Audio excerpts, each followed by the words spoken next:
Hey guys, so today I'm going to be doing my July wrap-up, which already feels so long ago, but let's get into it because I did read quite a few books that I did really enjoy in the month of July. First, I read A Gathering Shadows, which is book 2 by V.E. Schwab in her Darker Shade of Magic series, and I did really like this one, although it did take me a little bit longer to get into the second one, and I think there was so much hype surrounding the second and third books in this series that I was a little bit disappointed, but it's only because I thought it was going to be more. Like, I still enjoyed it, and I'm 100% going to be finishing this series because it is a really wonderful magical world and there's amazing characters. I just thought it was going to be a little bit more, and I thought the magical tournament I'd heard about was going to be the whole book, but it really was only a small section more close to the end. So I had some different expectations for this book. Overall though, a really good 4-star read. Next, I read The Kiss Quotient, but I give this one around a 3.5 star. It's just a very cute romance story about this woman with autism, or is it Asperger's? I forget which. She needs help because she doesn't know how to be in a relationship. So she hires an escort to help teach her how to be like a girlfriend and how to be a girl in a relationship because she just has no experience and she's never had a boyfriend before, and it's just their love story, as you can imagine. So it was just, I don't know, it was okay. Like, I definitely could read it very quickly, but when I finished it, I didn't feel really overwhelmed or amazed by it. So I enjoyed it while I read it, but it wasn't something that left a lasting impression. Next, I read Beartown, finally, by Fredrik Backman, and everyone had been telling me to read this book, and for a very good reason, because this book was so good. I haven't yet picked up the sequel, but I will be doing so soon. This is a story of a hockey town, Beartown, and I think it takes place somewhere in like Northern Europe. I don't know, but I know it's not American. Hockey is this small town's livelihood. Like, everything revolves around hockey, and there's such a hockey culture,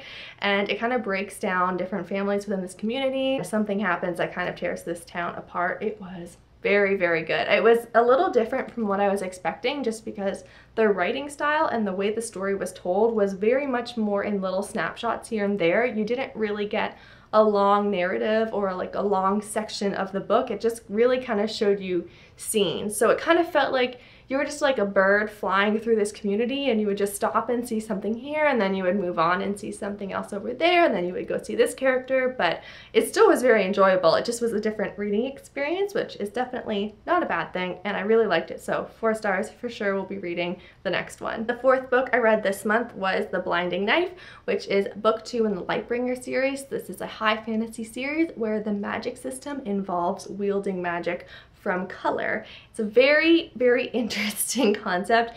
It's a really good story too. I think the second book was stronger than the first, and there was already that basis of the characters and the magic system, so it's easier to get into.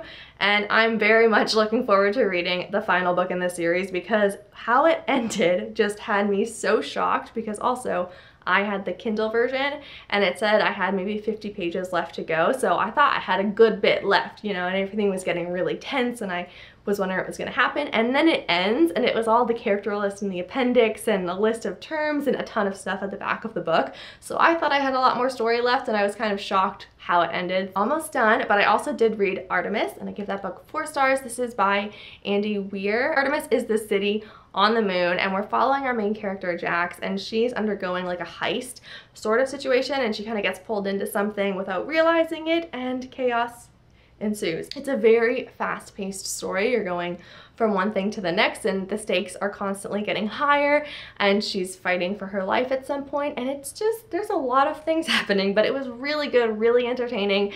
The science of it was interesting to me. I don't know how much of it was fiction and how much was actually based in this could be a reality, but I kind of liked it. I really thought it was fun, and I would recommend it if you like The Martian. And the final book that I read in July was Pines by Blake Crouch, and I did talk about this in my Booktubeathon vlog.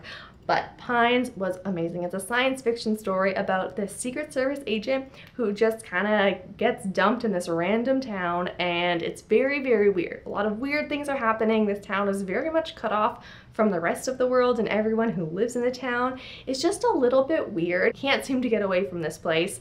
It's so good. Like, it had me just hooked. I read the book in one day. It was amazing, and I'm going to for sure be reading the rest of the series soon. So those are all the books that I read in July. Let me know what your favorite summer read has been so far, because there's still a little bit of summer left, and I'd love to have some more recommendations to get me through August. Thank you for watching and happy reading. Wake up to the sound of your fleeting heart.